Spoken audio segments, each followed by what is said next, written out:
نحمده ونصلي على رسوله الكريم اما بعد فاعوذ بالله من الشيطان الرجيم بسم الله الرحمن الرحيم رب اشرح لي صدري ويسر لي امري واحلل عقدة من لساني يفقهوا قولي۔ الحمدللہ، آج سے رمضان المبارک کے دوسرے عشرے کا آغاز ہو چکا ہے۔ یہ عشرہ عشرہ مغفرت کہلاتا ہے۔ مغفرت کا معنی ہے بخشش۔ گویا اس عشرے میں خاص طور پر اللہ سبحانہ وتعالی سے اپنے گناہوں کی بخشش کا ایک بہترین موقع ہم سب کو ملا ہے۔ ہم میں سے کون ہے جس سے کبھی غلطی نہ ہوئی ہو، جس سے کبھی کوئی گناہ نہ ہوا ہو؟ لیکن بہترین ہیں وہ لوگ جو غلطی کرنے کے بعد اپنی غلطی پر نادم ہوں، شرمسار ہوں، رجوع کر لیں، توبہ کر لیں اور اپنے رب سے بخشش مانگیں۔ اور اگر وہ اپنے رب کی طرف رجوع کریں گے تو رب کو بھی مہربان پائیں گے، جیسے حضرت آدم علیہ السلام نے جب اپنے رب سے رجوع کیا تو اللہ تعالیٰ نے بھی اپنی رحمتیں ان پر عام کر دیں۔ قرآن پاک میں اللہ سبحانہ وتعالیٰ فرماتے ہیں، قُلْ يَا عِبَادِيَ الَّذِينَ أَسْرَفُوا عَلَىٰ أَنفُسِهِمْ لَا تَقْنَطُوا مِن رَحْمَةِ اللَّهِ إِنَّ اللَّهَ يَغْفِرُ الذُّنُوبَ جَمِيعًا إِنَّهُ هُوَ الْغَفُورُ الرَّحِيمُ۔ اے نبی صلی اللہ علیہ وسلم، آپ کہہ دیجئے کہ اے میرے بندو جنہوں نے اپنی جانوں پر زیادتی کی ہے، اللہ کی رحمت سے مایوس نہ ہو جاؤ، یقیناً اللہ سارے گناہوں کو معاف کر دیتا ہے، وہ تو غفور الرحیم ہے۔ سورۃ الشورى میں بھی اللہ سبحانہ وتعالیٰ فرماتے ہیں، وَهُوَ الَّذِي يَقْبَلُ التَّوْبَةَ عَنْ عِبَادِهِ وَيَعْفُو عَنِ السَّيِّئَاتِ وَيَعْلَمُ مَا تَفْعَلُونَ، اور وہ اللہ ہی وہ ذات ہے جو اپنے بندوں کی توبہ قبول کرتا ہے اور برائیوں سے درگزر فرماتا ہے، حالانکہ تم سب لوگوں کے اعمال کا اسے علم ہے۔ تو بات یہ ہے کہ جو کچھ بھی ہم کرتے ہیں، جہاں بھی ہم کرتے ہیں، سب کے سامنے کوئی کام کریں یا چھپ کر کریں، وہ تو سب کچھ جانتا ہے۔ اور پھر کوئی جگہ ایسی بھی نہیں کہ جہاں ہم ان گناہوں سمیت اللہ رب العزت سے چھپ جائیں اور ہم اس کی پکڑ سے بچ جائیں۔ تو اس کا بہترین طریقہ اس نے ہمیں یہ بتایا ہے کہ تم اپنی غلطی کا اعتراف کر کے میرے حضور توبہ کر لو، غلطی کو چھوڑ دو، پلٹ آؤ۔ یہی راستہ انسان کے فائدے میں ہے۔ وہ خود فرماتا ہے، یا ایھا الذین آمنوا، اے لوگو جو ایمان لائے ہو، توبوا الی اللہ توبۃ نصوحا، اللہ سے توبہ کر لو، خالص توبہ۔ عسیٰ ربکم ان یکفر عنکم سیئاتکم، بعید نہیں کہ اللہ تمہاری برائیاں تم سے دور کر دے، ویدخلکم جنات، اور تمہیں ایسے باغوں میں داخل کر دے، تجری من تحتها الانہار، جن کے نیچے نہریں بہ رہی ہوں گی۔ تو گویا غلطی کرنے کے بعد اگر کوئی شخص سچے دل سے توبہ کر لیتا ہے تو اللہ تعالیٰ کی طرف سے اس کے لیے وعدہ ہے کہ اس کی برائیاں اس سے دور کر دی جائیں گی اور اسے جنت کے باغوں کا مستحق بنا دیا جائے گا۔ اور رمضان یہ تو ہے ہی سراسر اپنے گناہوں کی معافی کا موقع۔ نبی صلی اللہ علیہ وسلم نے فرمایا، من صام رمضان ایمانا واحتسابا غفر له ما تقدم من ذنبہ، کہ جس شخص نے ایمان اور احتساب کے ساتھ رمضان کے روزے رکھے تو اس کے پہلے گناہ معاف کر دیے جاتے ہیں۔ لیکن اگر کوئی شخص رمضان کا موقع پا کر بھی پھر گناہوں کی بخشش نہ کروا سکے تو ایسا شخص محروم ہے۔ حضرت کعب بن عجرہ رضی اللہ تعالی عنہ کہتے ہیں کہ نبی صلی اللہ علیہ وسلم نے لوگوں سے کہا، تم لوگ ممبر کے پاس جمع ہو جاؤ۔ چنانچہ ہم سب ممبر کے پاس جمع ہو گئے۔ حضور اکرم صلی اللہ علیہ وسلم تشریف لائے۔ جب آپ نے پہلی سیڑھی پر قدم رکھا، یعنی ممبر کی، تو فرمایا آمین۔ پھر جب دوسری سیڑھی پر قدم رکھا تو فرمایا آمین۔ جب تیسری سیڑھی پر قدم رکھا تو فرمایا آمین۔ خطبہ دینے کے بعد جب آپ ممبر سے اترے تو ہم لوگوں نے کہا، اے اللہ کے رسول صلی اللہ علیہ وسلم، ہم نے آج آپ سے وہ بات سنی ہے جو کبھی نہیں سنتے تھے۔ آپ نے فرمایا، جب میں پہلی سیڑھی پر قدم رکھ رہا تھا تو جبریل امین تشریف لائے اور فرمایا، وہ شخص تباہ ہو جس نے رمضان کا مہینہ پایا اور اپنی بخشش نہیں کرائی۔ تو میں نے کہا آمین۔ پھر جب میں نے دوسری سیڑھی پر قدم رکھا تو انہوں نے کہا، وہ شخص خدا کی رحمت سے دور ہو جائے جس کے پاس آپ کا نام لیا گیا اور اس نے آپ پر درود نہیں بھیجا۔ تو میں نے کہا آمین۔ پھر جب تیسری سیڑھی پر قدم رکھا تو جبریل نے کہا علیہ السلام، وہ شخص خدا کی رحمت سے دور ہو جائے جس نے اپنے ماں باپ دونوں کو یا ان میں سے ایک کو بڑھاپے کی حالت میں پایا اور ان کی خدمت کر کے جنت میں داخل نہیں ہوا۔ تو اس حدیث سے پتہ یہ چلتا ہے کہ رمضان المبارک کا مہینہ گناہوں کی معافی کا ایک بہترین موقع ہے۔ اگر کوئی شخص اس موقع کو گنوا دیتا ہے تو وہ شخص سراسر اللہ سبحانہ و تعالیٰ کی رحمت سے محروم ہونے والا ہے۔ اس لیے ہم سب کو اس موقع سے بہترین فائدہ اٹھانا چاہیے، اور یہ بھی یاد رکھیے کہ کچھ گناہ ایسے ہوتے ہیں جنہیں نیکیاں خود بخود دھوتی رہتی ہیں۔ قرآن پاک میں آتا ہے ان الحسنات یذہبن السیئات، کہ نیکیاں گناہوں کو مٹا دیتی ہیں۔ لیکن کچھ گناہ ایسے ہوتے ہیں جن کے لیے انسان کو نیکیوں کے ساتھ ساتھ خاص طور پر توبہ کرنی چاہیے، اللہ تعالیٰ کے حضور دعا کرنی چاہیے، استغفار کرنی چاہیے، اور رمضان اس کا بہترین موقع ہے۔ عام حالات میں بھی اللہ سبحانہ و تعالیٰ کی رحمت کے دروازے ہر وقت کھلے رہتے ہیں۔ حقیقت میں یہ بات انسان کے فائدے میں ہے کہ جب بھی اس سے گناہ ہو اور اسے گناہ کا احساس ہو تو توبہ کرنے میں دیر نہ لگائے، دن ہو یا رات فوراً اللہ سبحانہ و تعالیٰ کی طرف رجوع کر لے۔ حضرت ابو موسیٰ اشعری نبی صلی اللہ علیہ وسلم سے روایت کرتے ہیں کہ آپ صلی اللہ علیہ وسلم نے فرمایا، اللہ عز و جل رات کے وقت اپنا ہاتھ پھیلاتا ہے تاکہ دن میں گناہ کرنے والا توبہ کر لے، پھر دن کے وقت اپنا ہاتھ پھیلاتا ہے تاکہ رات میں گناہ کرنے والا توبہ کر لے، حتیٰ کہ سورج مغرب سے طلوع ہو جائے۔ گویا بندوں کی توبہ دن میں بھی قبول ہوتی ہے اور رات میں بھی قبول ہوتی ہے، حتیٰ کہ قیامت آ جائے، کیونکہ قیامت کے آنے پر توبہ قبول نہ ہوگی جب انسان کے سامنے اس کے اعمال آ جائیں گے اور وہ اپنا برا انجام دیکھ لے گا۔ اس وقت پلٹنا کچھ معنی نہیں رکھتا، اس لیے کہ اس وقت تو ہر شخص اپنے گناہوں کو دیکھ کر نادم ہوگا ہی، لیکن وہ وقت تو پھر صرف حسرت و یاس کا وقت ہوگا، ندامت کا وقت ہوگا، توبہ کا وقت نہیں ہوگا۔ ایک اور حدیث میں آتا ہے ان اللہ یقبل توبۃ العبد ما لم یغرغر، اللہ بندے کی توبہ قبول کرتا ہے جب تک کہ اس کا سانس نہیں اکھڑتا۔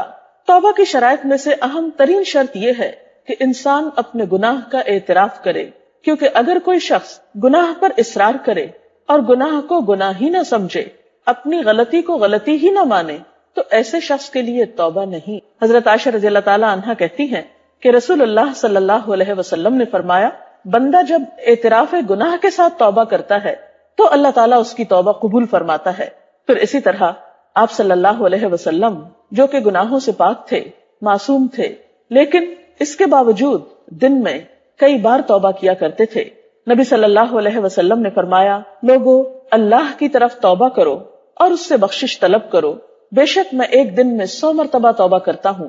اگر اللہ کے رسول صلی اللہ علیہ وسلم کا حال یہ تھا تو پھر ہمارا اپنے بارے میں کیا خیال ہے؟ حضرت عبداللہ بن عمر کہتے ہیں کہ ہم رسول اللہ صلی اللہ علیہ وسلم کی توبہ استغفار گنتے تھے۔ ایک مجلس میں آپ 100 بار کہتے تھے، رب اغفر لی وتب علی انک انت التواب الغفور، اے میرے رب مجھے بخش دے، میری توبہ قبول فرما، تو یقیناً توبہ قبول کرنے والا اور بخشنے والا ہے۔ توبہ نہ صرف یہ کہ انسان کی آخرت کے لیے مفید ہے، بلکہ انسان کی دنیا کے لیے بھی سکون کا سبب ہے۔ ہم دیکھتے ہیں کہ جب انسان سے کوئی گناہ ہوتا ہے، کوئی زیادتی کا کام ہو جاتا ہے، انسان جب اپنے رب کو ناراض کرتا ہے تو یہ نہیں ہو سکتا کہ پھر وہ مطمئن زندگی بسر کر سکے، وہ پرسکون رہ سکے۔ بھلا اپنے محسن کو ناراض کر کے بھی کوئی خوش ہو سکتا ہے؟ ہرگز نہیں۔ ایسے میں پھر کیا کرنا چاہیے؟ فوراً رجوع کرنا چاہیے۔ گناہ سے دل پہ سیاہ نقطہ پڑ جاتا ہے، بندہ اگر توبہ کر لے تو وہ نقطہ دھل جاتا ہے، اور اگر توبہ نہیں کرتا تو وہ سیاہی پھیلنے لگتی ہے، حتیٰ کہ پورا دل سیاہ ہو جاتا ہے۔ استغفار دلوں کا زنگ دھو ڈالتا ہے۔ حضرت انس سے روایت ہے کہ نبی صلی اللہ علیہ وسلم نے فرمایا، دلوں پہ بھی زنگ لگ جاتا ہے جیسے تانبے پہ زنگ لگ جاتا ہے، اور دلوں کا زنگ دور کرنے والی چیز استغفار ہے۔ تو چمکتے دل کے لیے، پرسکون دل کے لیے، ڈپریشن کے علاج کے لیے، غموں کے بوجھ سے نجات کے لیے بہترین نسخہ استغفار کرنا ہے، کیونکہ اگر ہم اس بوجھ کو لیے رہیں تو یہ دونوں طرح سے ہماری جسمانی اور روحانی صحت کے لیے بہت نقصان دہ ہے۔ ایک شخص آپ صلی اللہ علیہ وسلم کی خدمت میں حاضر ہوا، کہنے لگا، ہائے میرے گناہ، ہائے میرے گناہ، کیونکہ وہ شخص اپنے گناہوں کو محسوس کر رہا تھا۔ اور ایسے لمحات ہر انسان کی زندگی میں آتے ہیں جب اسے اپنے گناہوں کی شدت کا احساس ہوتا ہے، جب اس کے دل میں اپنی زیادتیوں اور اپنی کوتاہیوں پر ایک تڑپ اٹھتی ہے۔ ایسے میں اللہ سبحانہ وتعالی نے اس کے لیے رحمت کا دروازہ ہمیشہ کھلا رکھا ہے۔ یہی تو اس کی رحمت ہے۔ یہ الگ بات ہے کہ ہم اس سے فائدہ نہ اٹھائیں۔ تو آپ صلی اللہ علیہ وسلم نے اس شخص سے کہا کہ یوں کہو، اللہم مغفرتک اوسع من ذنوبی ورحمتک ارجع عندی من عملی، یا اللہ میرے گناہوں کے مقابلے میں تیری مغفرت وسیع ہے اور میرے عمل کے مقابلے میں تیری رحمت کی زیادہ امید ہے. اس نے یہ دعا کی تو آپ نے فرمایا اس کو دہراؤ. اس نے دہرایا. آپ نے پھر فرمایا کہ اسے دہراؤ. اس نے دہرایا. پھر آپ نے فرمایا کھڑے ہو جاؤ، اللہ نے تجھے بخش دیا ہے. تو اس سے یہ بات بھی پتہ چلتی ہے کہ اگر مخصوص کلمات کے ساتھ اللہ تعالیٰ سے بخشش طلب کی جائے اور خصوصاً ان کلمات کے ساتھ جو اس کو پسند ہیں تو انسان کی بخشش کی امید زیادہ کی جا سکتی ہے. وہ کلمات کون سے ہیں؟ وہ کلمات وہ ہیں جو اللہ کے رسول صلی اللہ علیہ وسلم نے ہمیں سکھائے ہیں. ان میں سے چند ایک مثلاً مختصر ترین کلمہ استغفر اللہ، اللہم اغفر لی، استغفر اللہ ربی من کل ذنب واتوب الیہ. پھر اسی طرح سید الاستغفار اللہم انت ربی لا الہ الا انت خلقتنی وانا عبدک وانا علی عہدک ووعدک ما استطعت اعوذ بک من شر ما صنعت ابوء لک بنعمتک علی وابوء بذنبی فاغفر لی فانہ لا یغفر الذنوب الا انت. اس کا ترجمہ کچھ یوں ہے کہ اے اللہ تو ہی میرا رب ہے، تو نے مجھے پیدا کیا، تیرے سوا کوئی معبود نہیں، تو نے مجھے پیدا کیا ہے اور میں تیرا بندہ ہوں. میں اپنی استطاعت کے مطابق تجھ سے کیے ہوئے عہد اور وعدے پر قائم ہوں. ان بری چیزوں سے جو میں نے کی ہیں تیری پناہ مانگتا ہوں. مجھ پر تیری جو نعمتیں ہیں میں ان کا اعتراف کرتا ہوں، اپنے گناہ کا اعتراف کرتا ہوں. میری بخشش کر دے، میری مغفرت کر دے کہ تیرے سوا کوئی گناہ معاف نہیں کر سکتا. حضرت شداد بن اوس سے روایت ہے کہ آپ صلی اللہ علیہ وسلم نے فرمایا جو شخص صبح یا شام یہ دعا پڑھے گا اگر وہ اسی دن میں مر جائے یا رات میں مر جائے تو وہ جنت میں داخل ہوگا. یہ کلمات کچھ زیادہ طویل بھی نہیں، تھوڑی سی کوشش سے انہیں زبانی یاد کیا جا سکتا ہے، اور اگر زبانی یاد نہ ہو سکے تو دیکھ کر بھی پڑھ سکتے ہیں. لیکن یہ یاد رکھیے کہ محض چند عبارتوں کے دہرانے سے بخشش نہیں ہوتی جب تک ہمارا دل اس میں شریک نہیں ہوتا، ہماری نیت اور ارادہ بخشش کا جب تک نہیں ہوتا.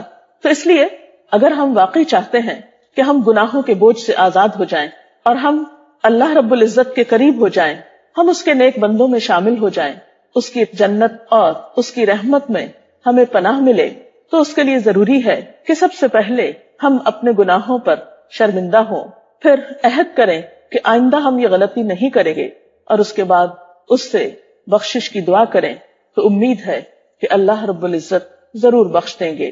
استغفار کے یہ کلمات آپ دن میں، رات میں، کسی بھی وقت پڑھ سکتے ہیں، لیکن خصوصاً اگر قبولیت کے اوقات میں پڑھے جائیں تو زیادہ مؤثر ہیں. مثلاً سحری کے وقت، افطار کے وقت، نمازوں کے بعد، اور اس کے علاوہ چلتے پھرتے بھی، کیونکہ استغفار نہ صرف گناہوں کی بخشش کا ذریعہ ہے بلکہ ہر غم اور ہر دکھ سے آزادی کا نسخہ بھی ہے. حدیث پاک میں آتا ہے من لزم الاستغفار جعل اللہ له من کل ہم فرجا، کہ جو شخص استغفار پابندی سے پڑھے گا اللہ تعالیٰ اس کے لیے ہر فکر سے، ہر غم سے نجات کا راستہ پیدا کر دے گا، اور اس کے لیے ہر تنگی سے نکلنے کا کوئی دروازہ کھول دے گا، اور اس کو وہاں سے رزق عطا کرے گا جہاں سے وہ سوچ بھی نہ سکتا ہوگا. تو اللہ تعالیٰ سے دعا ہے کہ وہ ہمیں توبہ اور استغفار کی توفیق عطا کرے.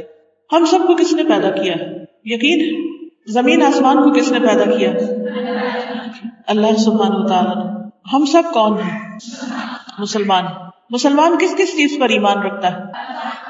آمنت باللہ، پڑھیے ذرا، آمنت باللہ وملائکتہ وکتبہ ورسلہ والیوم الآخر والقدر خیرہ وشرہ والبعث بعد الموت. کس کس کو یہ آتا ہے؟ سب کو نہیں آتا. اس کو یاد کر لیں. اس کو کیا کہتے ہیں؟ ایمان مفصل، یعنی ایمان کا تفصیلی ذکر جس پر ہم سب کو ایمان رکھنا ضروری ہے. اس میں سب سے پہلے کس پر ایمان ہے؟ اللہ سبحانہ وتعالیٰ پر، کہ ہم اللہ کو اپنا خالق، مالک، اپنا رب مانتے ہیں. اسی نے ہمیں پیدا کیا ہے اور اسی کی طرف ہم نے واپس جانا ہے. اللہ خالقنا وخالق کل شیء، اللہ ہی ہمارا خالق بھی ہے اور ہر چیز کا خالق. جو کچھ زمین آسمان میں ہمیں نظر آتا اور جو نہیں آتا وہ سب کا سب اسی کا پیدا کرتا ہے. پھر یہ ہے کہ ہمیں مرنے کے بعد اسی کی طرف لوٹ کر جانا ہے. لیکن پیدا کرنے کے بعد اللہ سبحانہ تعالیٰ نے ہمیں اس زمین پر بہت ساری نعمتیں دے کر پیدا کیا اور بہت کچھ ہمارے لیے زمین سے اگایا، آسمان سے اتارا اور ہمیں طرح طرح کی نعمتیں عطا کی. اتنی نعمتیں اللہ تعالیٰ فرماتے ہیں وَمَا بِكُم مِّن نِّعْمَةٍ فَمِنَ اللَّهِ، تمہارے پاس کوئی بھی جو نعمت ہے وہ اللہ کی طرف سے ہے، اللہ سبحانہ وتعالیٰ کی طرف سے. اور پھر ان نعمتوں میں ایک بہت بڑی نعمت ہدایت کی نعمت ہے، جس کے لیے اللہ تعالیٰ نے ہر دور میں پیغمبر بھیجے اور ان کے پاس اپنی ہدایت بھیجی، اپنی کتابیں بھیجی، اور ان کتابوں کو انہوں نے لوگوں کو پڑھ کے سنایا، اللہ تعالیٰ کی ہدایات ان تک پہنچائی. اللہ کا لاکھ لاکھ شکر ہے کہ ہم مسلمان ہیں اور ہمارے پاس اللہ سبحانہ وتعالیٰ کی ہدایت بہت اچھی شکل میں، محفوظ شکل میں موجود ہے. اسی طرح اللہ سبحانہ وتعالیٰ نے ہمارے لیے ایک دن مقرر کیا جس میں سب کا رزلٹ اناؤنس ہوگا. کس چیز کا نتیجہ سامنے آئے گا کہ ہم اس دنیا میں کیا کرتے رہے ہیں. ہم ہر روز جو کچھ بھی کرتے ہیں وہ سب کچھ لکھا جا رہا ہے، فرشتے لکھتے ہیں اس کو دائیں اور بائیں. وَإِنَّ عَلَيْكُمْ لَحَافِظِينَ كِرَامًا كَاتِبِينَ، کہ تم پر نگرانی کرنے والے موجود ہیں جو معزز فرشتے ہیں، لکھتے ہیں. ہر روز ہم اگر ایک لفظ بھی کوئی بولتے ہیں تو وہ بھی وہ نہیں چھوڑتے. کیا آپ کو یاد ہے صبح سے اب تک آپ نے کتنی باتیں کر لی اور کس کس ٹاپک پہ کر لی اور کس کس سے کی، بول کر کی یا لکھ کر کی؟ کیونکہ آج کل ہم بہت سی باتیں لکھ کر کرتے ہیں. کہاں جی کہاں لکھتے ہیں؟ ٹائپ کرتے ہیں. کہاں ٹائپ کرتے ہیں؟ موبائل پر، ٹیکسٹ میسجنگ. اب آپ دیکھیے کہ جو کچھ ہم کر رہے ہیں اگر ہم ایک ڈاٹ بھی ڈالتے ہیں نا، ایک نقطہ بھی لکھتے ہیں، وہ بھی فرشتے لکھ لیتے ہیں. اچھا کرتے ہیں تو دائیں طرف والے لکھتے ہیں، برا کرتے ہیں تو بائیں طرف والے. یہ بات ہمیں بچپن سے ہی بتا دی گئی لیکن ہم اس پر پوری طرح یقین نہیں رکھتے، اسی لیے بات کرتے وقت سوچتے نہیں ہیں. اگر ہمیں یہ پتا ہو کہ یہ سب کچھ لکھا جا رہا ہے اور یہ سب کچھ تولا جائے گا، یہ سب کچھ گنا جائے گا اور اس پر انعام یا سزا دی جائے گی، تو ہم بہت سوچ سمجھ کے ہر کام کریں اور پھر اس کے ساتھ ساتھ اپنی نیت بھی بہت اچھی رکھیں اور ہر وقت ہم اس بات کے حریص رہیں کہ ہمیں اچھی باتیں پتہ چلتی رہیں. میں دیکھ رہی ہوں کہ الحمدللہ آپ سب میں بہت شوق ہے، اسی وجہ سے آج آپ یہاں پر اکٹھے ہیں. اسی وجہ سے میں بھی آپ کے پاس آئی ہوں کہ ہم سب مل بیٹھ کر نیکی کرنے کے کچھ طریقے اور سنیں اور ان کو اچھی طرح یاد رکھیں، ان کو تازہ کریں اور پھر یہاں سے نکلنے کے بعد ہم نیکیوں میں دوڑ لگا دیں. کیونکہ ہمارا یہ یقین ہے کہ جو کچھ ہم کر رہے ہیں وہ سب ہمارے سامنے آنے والا ہے اور اچھا کریں گے تو ہی اچھا سامنے آئے گا. مثال کے طور پر آپ دیکھ رہے ہیں کہ اس گلاس کے اندر ایک چیز ہے، کچھ پتا ہے کیا ہے؟ نظر آ رہا ہے کیا ہے؟ پانی ہے نا. یہ اس میں کیسے آ گیا؟ اس میں کیسے پہنچ گیا؟ کیونکہ اس میں پانی ڈالا گیا. اگر اس میں پانی نہ ڈالا جاتا اور مٹی کا تیل ڈال دیا جاتا تو پھر اس گلاس میں کیا ہوتا؟ مٹی کا تیل ہوتا. ایسا ہی ہے نا. اب اگر ہم اس کو پیئیں تو مزے لے کے پی سکتے ہیں، خاص طور پہ جس کو پیاس لگی. اور اگر اس میں مٹی کا تیل ہو تو کیسے پیا جائے گا؟ نہیں پیا جائے گا نا. کتنا مشکل ہوگا. چاہے کتنی بھی پیاس لگی ہو، کیا خیال ہے بہت شدید پیاس لگی ہو اور مٹی کے تیل کا گلاس بھرا ہوا ہو تو ہم کہیں کہ اس کو ہم پی لیں تو ہم نہیں پی سکتے. اب اسی طرح ہم اپنے نامہ اعمال میں جو ڈال رہے ہیں نا وہی کل نکلنا ہے. اگر اس میں ہم صاف ستھرا میٹھا ٹھنڈا پانی ڈال رہے ہیں تو کل قیامت کے دن وہی ہمارے سامنے آئے گا. اور اگر ہم اپنے نامہ اعمال میں غلط باتیں ڈال رہے ہیں، جھوٹ ہے، غیبت ہے، چغلی ہے، تانا ہے، دوسروں کا مذاق اڑانا ہے، دوسروں کے ساتھ زیادتی کی بات ہے، جو کچھ ہم کریں گے وہ سارے کا سارا اس میں پڑ جائے گا. تو پھر کیا ہوگا؟ کیا اس وقت ہمارے پاس موقع ہوگا کہ ہم وہاں تیل کی جگہ پانی ڈال لیں، اس کو تبدیل کر لیں؟ کوئی بھی تبدیل نہیں کر سکے گا. ہاں دنیا میں ایک موقع ہے تبدیل کرنے کا اور وہ ہے توبہ استغفار. تو اس لیے بہت ضروری ہے کہ ہمارے پاس اچھا علم ہو، نیکی کی باتیں ہمیں پتا ہوں، نیکی کے کام کرنے کے طریقے ہمیں پتا ہوں اور ہم اپنے نامہ اعمال کو اچھی چیزوں کے ساتھ بھرتے جائیں. کیونکہ ہم ایک سفر پر ہیں اور کل کو جب یہ سفر ختم ہوگا تو وہاں ہمیں جو کچھ ہم نے ساتھ رکھا ہوگا وہی کھانے پینے کو اور ہمارے استعمال کرنے کو دے دیا جائے گا کہ یہ تم نے بک کرایا تھا، یہ جمع کرایا تھا، یہ ہے تمہارا. جیسے آپ سفر کرتے ہیں، مثلا جہاز پر جاتے ہیں تو آپ کیا کرتے ہیں کہ اپنا سامان بک کراتے ہیں، اس پر آپ کو ایک ٹکٹ سا دے دیتے ہیں کہ یہ آپ کا ٹیگ ہے، جب آپ اپنی جگہ پر اترے تو جا کے اپنا سامان لے لیں. ہر کوئی اپنے اپنے ٹیگ کے مطابق، اپنے اپنے نمبر کے مطابق اپنا اپنا باکس دیکھ کے اس میں سے اس کو لے لیتا ہے. ہزاروں لوگوں کا سامان پڑا ہوتا ہے لیکن آپ کون سا بیگ اٹھاتے ہیں جو آپ کا اپنا ہے؟ کیا ایسا ہوتا ہے کہ اگر کسی اور کا بیگ بہت خوبصورت اور آپ کے مجھے تو یہ پسند آ گیا، کیا خیال ہے یہ لے لیتی ہوں میں، اور وہ میرا لے لے گا؟ کیا ایسا تبدیلی کر سکتے؟ نہیں کر سکتے. اسی طرح آج ہم جو کچھ کر رہے ہیں نا وہ ایک بیگ میں بھر رہے ہیں اور قیامت کے دن ہر ایک نے اپنا اپنا اٹھانا ہے. اب کسی اور کا عمل اگر ہمارے سے اچھا ہوگا، چاہے ہماری ماں ہی کیوں نہ ہو، وہ ہمیں دے گی؟ وہ نہیں دے گی. اب ہر ایک اپنے اپنے عمل کے ساتھ ہوگا، ہر ایک نے وہی لینا ہے جو اس نے یہاں سے کر کے بھیجا ہوا ہے. اس لیے بہت ضروری ہے کہ ہم اس دنیا کے اندر اپنے وقت کو بہت سوچ سمجھ کے استعمال کریں اور پوری کوشش کے ساتھ، محنت کے ساتھ نیکی کے ہر موقع کو استعمال کریں. تو آج میں آپ کو نبی صلی اللہ علیہ وسلم کی ایک حدیث بتاتی ہوں جس سے انشاءاللہ آپ کے اندر نیک کام کرنے کا شوق پیدا ہوگا. کیونکہ جب شوق آ جاتا ہے نا کسی چیز کے کرنے کا تو پھر انسان اسے آسانی سے کر لیتا ہے، مشکل بھی ہو تو کر لیتا ہے کیونکہ اس کا شوق ہے. آپ کو کس کام کا شوق ہے؟ کوئی کام بتائیں.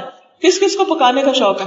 حیرت کی بات ہے، خواتین کی مجلس ہے، اتنی بے شمار بیٹھی ہوئی ہے اور صرف چند ہاتھ کھڑے ہیں، باقیوں کو کوئی شوق نہیں پکانے کا. چلو ٹھیک ہے، اوکے. کیا پکانا آسان کام ہے؟ لیکن کیوں پکا لیتے ہیں آپ؟ اور پکانے میں بھی جس چیز کے پکانے کا شوق ہوتا ہے اس کو جان لگا کے پکاتے ہیں. اچھی سی چیز خریدیں گے، پھر اچھی سی کٹائی کریں گے اس کی، پھر اچھی طرح پورا دھیان رکھیں گے. یہ نہیں کہ رکھ کے چولہے پہ خود کہیں اور چلے جائیں. کس کس کو کپڑا سینے کا شوق ہے؟ ٹھیک ہے، کوئی آسان ہے کپڑے سینے؟ نہیں. لیکن جن کو شوق ہے ان کے لیے آسان ہے. مشکل بھی ہوتی ہے تو وہ شوق سے اپنا سیتے ہیں. اسی طرح آپ میں سے جس کو جس چیز کا شوق ہے وہ کام خواہ مشکل بھی ہو پھر بھی انسان کرتا، مرتے پڑھتے کر لیتا ہے. تو کیا خیال ہے اگر ہمیں نیکیوں کا شوق لگ جائے تو پھر وہ ہمارے لیے مشکل نہ رہے. تو آئیے آج ہم نیکیوں کا شوق لگائیں.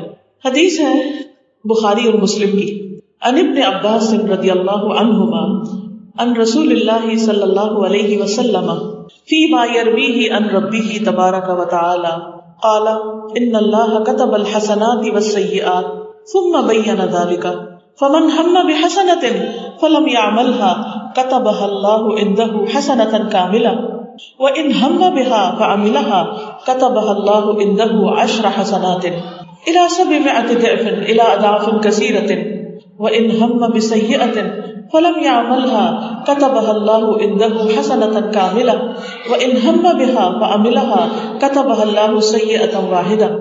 کس کس کو حدیث سمجھ آ گئی؟ ایک دو. کس کی بات سنائی آپ کو؟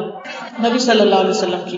تب آپ دیکھیں کہ ہم سب آپ کی امت ہیں، آپ کی امت، اور ہم سب کہتے ہیں ہم آپ سے محبت کرتے ہیں اور ہمیں آپ کی بات ہی سمجھ نہیں آتی. تو جب آپ کی بات ہی سمجھ نہیں آئے گی تو پھر اس کے اوپر عمل کہاں سے ہوگا؟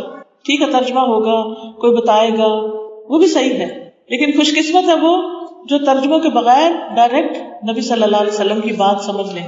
کیا جس سے آپ کو محبت ہوتی ہے آپ چاہتے ہیں کہ اس سے آپ ڈائریکٹ بات کریں، یا کسی کو پیغام دے کے بھیج دیتے ہیں، پھر وہ پیغام دے کے آپ کو بھیجتے ہیں، پھر کسی کو کہہ دیتے ہیں، پھر وہ کہہ کے آپ؟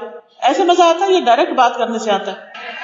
آپ ماشاءاللہ سب ذہین ہیں، سب بڑے روشن چہرے نظر آ رہے ہیں، آپ کے لیے تو کچھ مشکل نہیں. صرف ضرورت اس بات کی ہے کہ آپ علم حاصل کرنے میں محنت کریں. اگر کچھ لوگوں کو سمجھ آتی ہے بات تو باقیوں کو بھی آ جائے گی، لیکن ہم نے اس کے لیے کبھی پلان نہیں کیا، اس کے لیے وقت نہیں لگایا، اس کے لیے محنت نہیں کی. ہم کہتے بس کام چل رہا ہے نا. نہیں، جہاں محبت ہوتی ہے وہاں صرف کام چلائے نہیں جاتے، وہاں محنت اور کوشش کی جاتی ہے اور آگے بڑھا جاتا ہے. وہاں تکلیف اٹھا کے، مشکل اٹھا کے، دن رات لگا کے انسان کام کرتا ہے. اگر ہر روز آپ ایک ایک لفظ بھی سیکھنا شروع کر دیں گے نا، تو اگر اس حدیث کے اندر 100 لفظ ہے، مثلا 100 تو نہیں کم ہے، تو آپ 100 دنوں میں سیکھ جائیں گے. ایک لفظ ایک دن میں سیکھنے میں کتنا ٹائم لگے گا؟ ایک جملہ سیکھنے میں ایک دن میں کتنا ٹائم لگے گا؟ بتائیے ذرا مجھے، کتنی دیر لگتی ہے؟ کیا وہ وقت آپ کے پاس نہیں ہے نا؟ اللہ سبحانہ و تعالیٰ نے نبی صلی اللہ علیہ وسلم کو کیا دعا کرنے کے لیے کہا تھا؟ وَقُلْ رَبِّ زِدْنِي عِلْمًا. آپ کہیے کہ اے میرے رب میرا علم زیادہ کر دے، میرا علم زیادہ کر دے. کیا نبی صلی اللہ علیہ وسلم کو اللہ تعالیٰ نے یہ سکھایا تھا کہ آپ دعا مانگے اللہ میرا مال زیادہ کر دے، میری اولاد زیادہ کر دے، میری حکومت زیادہ کر دے، میری عمر زیادہ کر دے؟ کس چیز کا حکم دیا گیا؟ کیا اور زیادہ مانگو، علم زیادہ مانگو. اور ہم علم کو سب سے آخر میں رکھتے ہیں. اچھا ٹھیک ہے پھر بعد میں پڑھ لیں گے. اسی لیے نا ہمارے گھر کتابیں ہوتی ہوں بھی تو ہم نہیں کھولتے کیونکہ شوق نہیں. تو جب ہمیں پتہ نہیں ہوگا کہ ہمیں کہا کیا گیا ہے ہم کریں گے کیسے؟ مثلا میں آپ سے یہ کہتی ہوں کہ جو میں کہہ رہی ہوں وہ کرو، کرے نا جو میں نے کہا، جو میں چاہتی ہوں وہ کرے. جی نہیں، وہ کرے نا. جی جب تک بتائیں گے نہیں پتہ کیسے چلے گا کیا کرے؟ جب تک آپ پوچھیں گے نہیں تو میں بتاؤں گی کیسے ہم کیا کریں؟ تو جب کچھ کرنا ہوتا ہے تو اس کے لیے پہلے پتا کرنا ہوتا ہے کہ کرنا کیا ہے. اگر ہم دن رات بھی کہیں اللہ میں نیکی کرنے کی توفیق دے تو پتہ ہی نہیں نیکی ہے کیا، تو کیسے کریں گے؟ نہیں کر سکتے نا. تو اس لیے یہ جاننا بہت ضروری ہے کہ کریں کیا. تو آئیے اس حدیث کو سنتے ہیں، سمجھتے ہیں، اور پھر اس کی روشنی میں دیکھتے ہیں کہ کرنا کیا ہے. ابن عباس رضی اللہ عنہما سے روایت ہے کہ رسول اللہ صلی اللہ علیہ وسلم اپنے رب تبارک و تعالی سے روایت کرتے ہوئے فرماتے ہیں کہ بے شک اللہ نے نیکیاں اور برائیاں لکھی، پھر ان کو بیان فرمایا. بس جس نے نیکی کا ارادہ کیا لیکن اس پر عمل نہ کر سکا تو اللہ نے اس کے لیے اپنے پاس ایک مکمل نیکی کا بدلہ لکھا، اور اگر اس نے ارادے کے بعد اس پر عمل کر لیا تو اللہ نے اس کے لیے اپنے پاس 10 نیکیوں سے لے کر 700 تک بلکہ اس سے بھی زیادہ لکھا. اور جس نے کسی برائی کا ارادہ کیا پھر اس پر عمل نہیں کیا تو اللہ نے اس کے لیے اپنے پاس ایک مکمل نیکی لکھی، اور اگر اس نے ارادے کے بعد اس پر عمل بھی کر لیا تو اللہ نے اس کے لیے ایک برائی لکھی. تو سب سے پہلے تو یہ کہ یہ حدیث قدسی کہلاتی ہے، کیونکہ نبی صلی اللہ علیہ وسلم اللہ سبحانہ وتعالیٰ سے یہ بات روایت کر رہے ہیں. دوسری بات یہ ہے کہ اس میں یہ بتایا گیا ہے کہ بے شک اللہ نے نیکیاں اور برائیاں لکھی. تو اس سے پتہ یہ چلتا ہے کہ نیکی وہ ہے جس کو اللہ سبحانہ وتعالیٰ نے نیکی کہا ہے. اگر ہم سب لوگ کسی کام کو نیکی سمجھ کے کرتے رہیں لیکن اللہ تعالیٰ نے اس کو نیکی نہیں لکھا، وہ نیکیوں کی لسٹ میں نہیں ہے، تو وہ نیکی کا کام ہی نہیں ہے. اسی طرح اللہ نے برائیاں بھی لکھ دی. اب اگر ساری دنیا مل کر کسی کام کو اچھا کہے لیکن وہ اللہ کی نظر میں بری ہے تو وہ حقیقت میں کیا ہے؟ بری. کتنے ہی غلط کام ایسے ہیں جن کو شیطان ہمارے لیے خوشنما بنا کے نیکی بنا دیتا ہے. اب مثلا بدعات ہیں. بدعت وہ کام جو نبی صلی اللہ علیہ وسلم نے، یہ صحابہ نے نہیں کیے، آپ کے زمانے میں نہیں ہوئے. آج کئی لوگ اس طرح کے کچھ کام شروع کر چکے ہیں جو نہ قرآن میں ان کا ذکر ملتا ہے، نہ حدیث میں ان کا ذکر ملتا ہے، نہ صحابہ نے ان کو کیا ہے، اور وہ ان کو نیکی سمجھ کے کرتے ہیں. مثلا اگر کوئی فوت ہو جائے تو اس کے بعد بیٹھ کے اس کو قرآن پڑھ کے دیتے. قرآن مجید میں تو کئی حکم نہیں آیا، نبی صلی اللہ علیہ وسلم نے بھی نہیں کیا، لیکن کتنا زیادہ عام ہے یہ کام. تو جب تک کوئی نیکی اللہ سبحانہ تعالیٰ کی طرف سے نہ آئے اس وقت تک وہ نیکی نہیں ہوتی.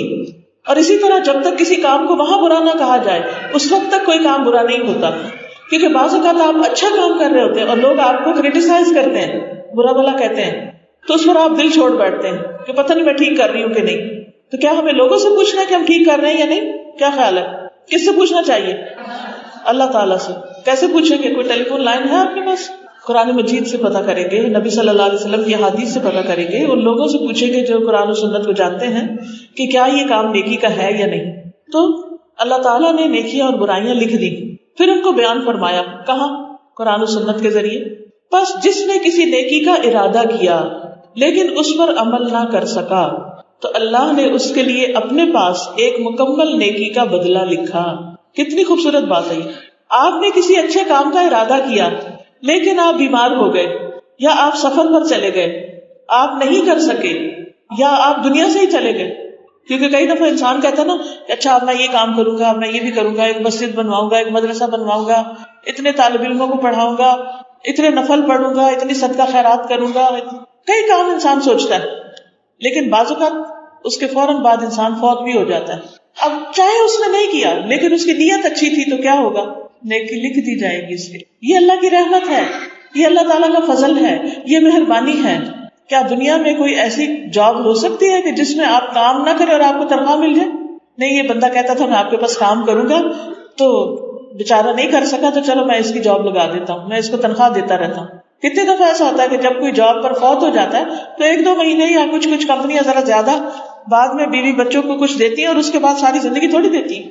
اب آپ ذرا سوچئے کہ کس نیکی کا آپ نے ارادہ کیا ہوا، دل میں سوچیے. اگر ابھی تک نہیں سوچا تھا آج سوچ لیجیے کہ میں یہ نیکی کرنا چاہتی ہوں، میں یہ نیکی کروں گی. ہاں جی آپ بتائیے. قرآن مجید پڑھنے کا، تجوید سے یا ناظرہ یا ترجمہ یا کیا پڑھنے کا؟ انشاءاللہ. اور کوئی نیکی اس کے علاوہ، قرآن مجید کے علاوہ کوئی بات کرے؟ جی ان کا ارادہ ہے کہ لکھ کے پیغام کو آگے پہنچانا ہے. ٹھیک ہے، ان کا شوق ہے اور ان کا ارادہ ہے کہ یہ حدیثیں یاد کریں گی.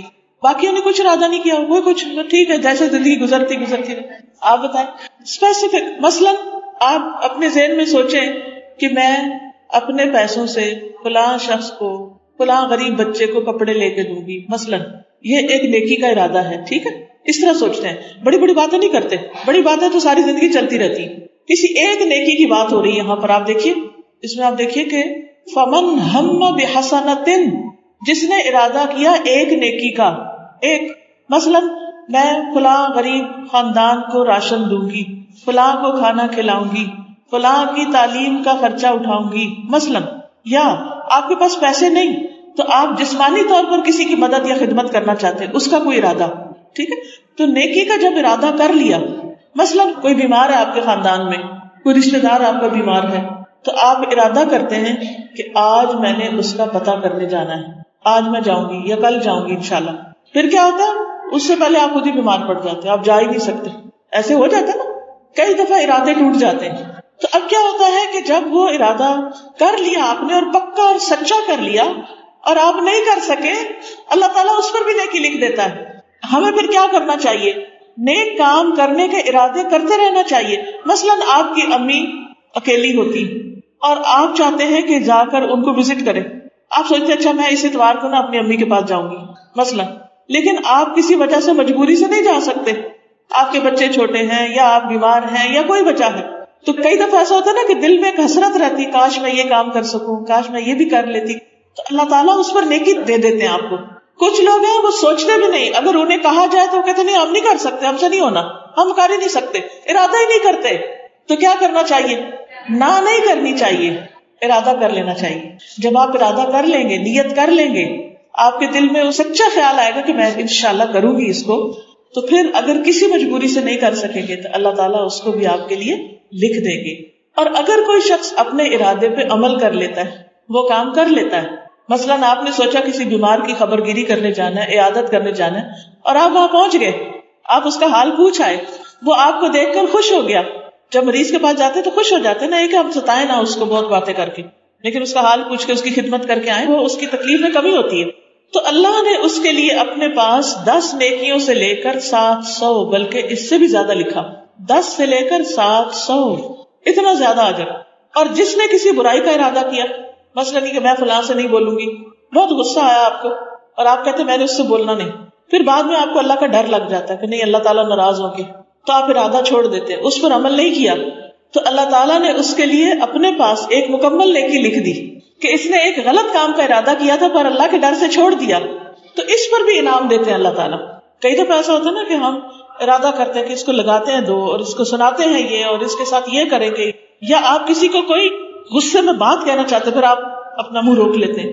تو یہ جو نفس کا کنٹرول ہے نا، اس پر بھی آپ کے لیے اجر، اس کے لیے بھی فائدہ ہے. بعض اوقات ہم سوچتے ہیں کہ لوگ کہیں گے دیکھیں نا یہ بڑا کمزور ہے، اور ہمیں یہ ڈر ہوتا ہے کہ لوگ ہمارے سر چڑھ جائیں گے، یعنی وہ غلط کام کر جاتے ہیں. تو ایسے میں بھی انسان صرف اللہ کی خاطر اگر اپنے آپ کو روک لیتا ہے تو اس پر بھی اس کے لیے اجر لکھ لیا جاتا ہے. اور اگر اس نے ارادے کے بعد عمل کر لیا، برے کام یا بری بات پر عمل کر لیا، تو اللہ اس کے لیے صرف ایک برائی لکھتا ہے. یہ ریشو ہے، نیکیاں اتنی زیادہ لکھی جاتی ہیں اور برائی بس ایک لکھی جاتی ہے. لیکن اگر انسان دن رات برائیاں کرتا رہے اور اعمال نامہ برائی بھرتا رہے تو قیامت کے دن پھر ظالم کون ہے؟ اپنے اوپر ظلم کس نے کیا کہ اپنے بیگ میں صرف برائیاں ہی ڈالی، اچھائیاں نہیں ڈالی؟ انسان خود ہی ہے. اللہ تعالیٰ کی رحمت تو بہت زیادہ ہے، لیکن ہم سیدھے رستے پر آنے سے کتراتے ہیں اور شیطان کی باتیں مانتے چلے جاتے ہیں. اب اس میں آپ دیکھیے کہ اس حدیث کی وضاحت میں کئی آیات اور احادیث اور بھی ہیں. پہلی بات، کوشش کے باوجود نیکی نہ کر سکنا. اس کے بارے میں قرآن مجید میں آتا ہے وَمَن يَخْرُجْ مِن بَيْتِهِ مُهَاجِرًا إِلَى اللَّهِ وَرَسُولِهِ ثُمَّ يُدْرِكْهُ الْمَوْتُ فَقَدْ وَقَعَ أَجْرُهُ عَلَى اللَّهِ، جو اپنے گھر سے اللہ اور اس کے رسول کی طرف ہجرت کرتے ہوئے نکلے پھر اسے موت پا لے تو بے شک اس کا اجر اللہ پہ ثابت ہو گیا. کوئی حج کے لیے نکلا ہے، راستے میں فوت ہو گیا ہے، حج نہیں کیا، تو قیامت کے دن وہ کس میں سے اٹھے گا؟ حاجیوں میں سے اٹھے گا، کیونکہ وہ اس راستے پہ چل پڑا تھا. وہ صرف اس کا خیال نہیں تھا بلکہ اس نے ایکشن بھی لے لیا. اسی طرح انسان مسجد جانے کی طرف کوشش کرتا ہے اور چاہتا ہے کہ فرض نماز کھڑے ہو کے پڑھے، لیکن مسجد نہیں جا سکتا کیونکہ راستے میں ٹریفک بہت تھی یا بارش ہو گئی یا کوئی مسئلہ پیش آ گیا تو مسجد تک پہنچ ہی نہیں سکا. اس کو گھر میں ہی راستے میں نماز پڑھنی پڑی. تو اجر کتنا ملے گا مسجد جانے کا؟ بھائی وہ تو گیا ہی نہیں، پھر بھی مسجد جانے کا اجر، جی کیونکہ اس کی نیت تھی جانے کی. اسی طرح اگر آپ کا عمرہ کرنے کا ارادہ ہے، پکا ارادہ اور نیت اور پیسے بھی جمع کر رہے ہیں، یا حج پہ جانے کا ارادہ ہے لیکن somehow آپ کا نام ہی نہیں نکلتا اور آپ نہیں جا سکتے، آپ کو بڑا ہی شوق ہے اور آپ روتے بھی ہیں کبھی کہ اللہ تو مجھے اپنے گھر کا دیدار نصیب فرما، مجھے حج پہ بلا، تڑپتے ہیں آپ لیکن جا نہیں سکتے. تو اس کا کیا حکم ہے؟ آپ کی نیت کی وجہ سے آپ کو اس کا ثواب مل جائے گا. لیکن جس کے دل میں خیال ہی نہ گزرے کہ اس نے حج کرنا ہے یا یہ اس پر فرض ہے، تو پھر کیا ہے؟ اس کے بارے میں بھی بڑی سخت بات ہے کہ اللہ تعالیٰ کو اس بات کی کوئی پرواہ نہیں کہ وہ یہودی ہو کے مرے یا عیسائی ہو کے مرے. پھر اسی طرح ایک شخص چاہتا ہے کھڑے ہو کے نماز پڑھے، لیکن وہ کھڑا ہی نہیں ہو سکتا، اس کے پاؤں ہی نہیں ہے، یا اس کا پاؤں ٹوٹ گیا ہے اور اس پہ پلسٹر چڑھا ہوا ہے تو اب کھڑا نہیں ہو سکتا، لیکن ہر وقت روتا ہے یا اللہ میں بیٹھ کے کیسے ہر وقت نماز پڑھوں، کھڑے ہو کے پڑھوں. تو اس کے لیے کیا ہے؟ اس کو کھڑے ہو کے پڑھنے کا اجر ہے، کیونکہ جب وہ صحت مند تھا وہ کھڑے ہو کے پڑھتا تھا، اور اب بھی اس کا دل یہی چاہتا ہے کہ کھڑے ہو کے نماز پڑھے. لیکن کچھ لوگ آپ دیکھیں کہ بغیر کسی وجہ کے بھی بیٹھ کے نماز پڑھتے ہیں، سارے دنیا کے کام کھڑے ہو کے نماز بیٹھ کے. فرض نماز تو بیٹھ کے ہوتی نہیں، چاہے آپ دیوار کا سہارا لیں، چاہے آپ کچھ بھی کریں، میکسیمم کوشش کریں کہ کھڑے ہو کے. اور جو نفل نماز ہے اگر وہ آپ بیٹھ کے پڑھتے ہیں تو اس کا آدھا ثواب ہے. اگر کھڑے ہو کے پڑھنے کے ثواب 100 ہے تو بیٹھ کے پڑھنے کے ثواب 50 ہے. پھر اسی طرح قرآن مجید میں یہ بھی آتا ہے کہ جنگ تبوک میں کچھ لوگ گئے تھے اور کچھ نہیں جا سکے تھے. کیوں نہیں جا سکے تھے؟ کچھ پتہ؟ ان کے پاس سواریاں نہیں تھی اور وہ روتے تھے آنسوؤں سے کہ اللہ ہمیں بھی سواری مل جائے، ہم بھی ساتھ جائیں. ہم اب دنیا کے کسی ٹرپ پہ جانے کو تو ضرور شوق سے جائیں گے، لیکن جہاں مشکل کام ہو وہاں جانے سے کتراتے ہیں. وہ سفر اتنا مشکل تھا کہ سخت گرمی کے دن تھے، فصلیں تیار تھی اور 30,000 لوگ اکٹھے جا رہے تھے، اور ایک بڑا طویل دور کا سفر تھا جس میں انسان کا نفس نہ مانے جانے کو، لیکن وہ پورا شوق رکھتے تھے کہ نہیں ہم نے بھی جانا ہے، ہم نے بھی اللہ کے راستے میں قربانی کرنی ہے. وہ نہیں پہنچ سکے. نبی صلی اللہ علیہ وسلم نے فرمایا کچھ لوگ مدینہ میں ہمارے پیچھے رہ گئے، ہم کسی بھی گھاٹی یا وادی میں چلیں وہ ثواب میں ہمارے ساتھ ہیں. ان کو صرف عذر نے روک لیا تھا لیکن ثواب میں وہ شامل ہیں. اسی طرح ہو سکتا ہے کہ آج کئی لوگ یہاں آنا چاہتے ہیں، ان کو گھر سے اجازت نہیں ملی، یا ان کے پاس کرایہ نہیں تھا، یا ان کو کوئی گاڑی نہیں ملی، یا راستہ ہی نہیں ملا، تو بھی ان کا اجر لکھ لیا گیا. تو جب انسان نیکی کا ارادہ کر لے اور مجبوری سے نہ کر پائے تو پریشان نہ ہو، مایوس نہ ہو، اللہ تعالیٰ اسے قبول کرے گا انشاءاللہ.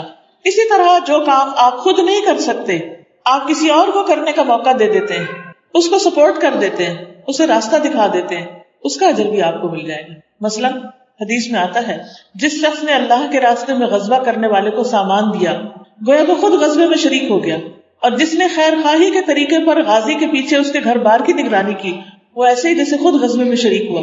مثلا ہماری عمر بڑی ہو چکی ہے، اب ہم جو پڑھتے ہیں ہمیں یاد نہیں رہتا، ہماری صحت بھی اتنی نہیں. اب آپ کو بہت دیر سے پتا چلا کہ یہ سب قرآن مجید کس طرح پڑھا جاتا ہے، آپ خود نہیں کر سکتے تو آپ ثواب لینے کے لیے کیا کر سکتے؟ کسی اور بچے کو پڑھا دیں، اس کی فیس دے دیں، اس کے لیے سواری کا بندوبست کر دیں، اس کام میں آپ اپنا حصہ ڈال دیں. آپ خود نہیں کر رہے لیکن اجر آپ کو بھی ساتھ مل رہا ہے. یہ بھی اللہ تعالیٰ کا فضل ہے. جو راہ دکھاتا ہے اس کو بھی اجر ملتا ہے، جو اس راستے میں اپنا مال خرچ کرتا ہے اس کو بھی اجر ملتا ہے. اصل چیز کیا ہے پھر؟ نیکیوں کا شوق ہونا، نیکیوں کا علم ہونا، اور سچے دل سے نیکی کے کام میں حصہ لیتے چلے جانا. پھر اسی طرح بیماری کی وجہ سے کوئی کام نہ کر سکنا. حدیث میں آتا ہے کہ جب کوئی بندہ بیمار ہو جاتا ہے یا سفر میں جاتا ہے تو اس کے وہ تمام عمل لکھ دیے جاتے ہیں جو وہ قیام اور تندرستی کی حالت میں کرتا رہتا تھا، سب کچھ لکھا جاتا ہے. پھر اسی طرح یہ ہے آپ صلی اللہ علیہ وسلم نے فرمایا اللہ تعالیٰ ایک تیر کی وجہ سے 3 لوگوں کو جنت میں داخل کرے گا. ایک نیک نیتی سے تیر بنانے والا، دوسرا تیر چلانے والا، اور تیسرا پھینکنے والا. یعنی ایک کام اگر ایک ٹیم بھی مل کے کرتی ہے نا تو اس میں سے ہر ایک کا حصہ ہو جاتا ہے، ہر ایک کو اجر مل جاتا ہے. اسی طرح بعض اوقات آپ ایک نیکی کا کام کرتے ہیں، اس کا ارادہ کرتے ہیں اور آپ شروع کرنے لگتے ہیں تو آپ کو ایک اور نیکی پتہ چل جاتی ہے تو آپ کہتے ہیں اس کی بجائے وہ نہ کر لوں. اب آپ کو جو کی اس کا بھی اجر ملا اور جس کا پہلے ارادہ کیا تھا لیکن نہیں کر سکے اس کا بھی اجر مل جائے گا.